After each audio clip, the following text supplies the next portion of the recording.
Pablo Guimarães dos Santos, a burly man with kind eyes, watched as a lone figure emerged from the darkness. It was Sorte, a scruffy, black dog, his fur matted and his eyes filled with an ancient sadness.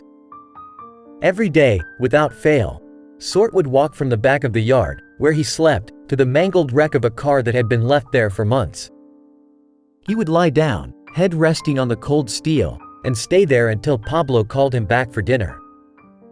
Pablo had found Sorte 9 months ago, trapped under the seats of the car. He was covered in dust and fear, a tiny island of survival in a wreckage of metal and broken dreams. The car had been in a terrible accident, the driver, a young man, killed instantly.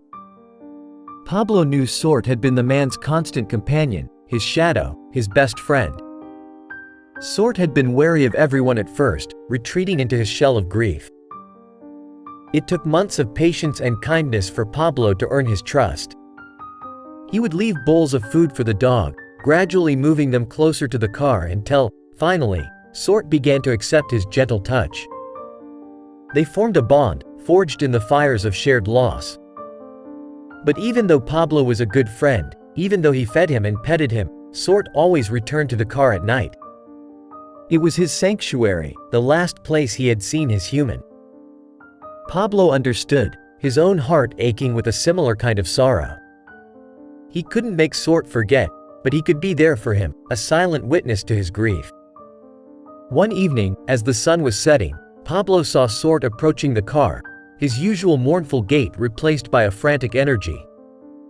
The dog was barking, a desperate, urgent plea. Pablo hurried towards him, his heart pounding.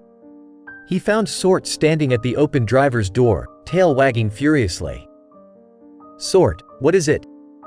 Pablo whispered, a wave of unease washing over him. He looked inside the car.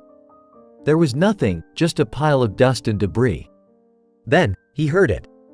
A faint whimpering. He reached into the car, his hand brushing against something soft and warm.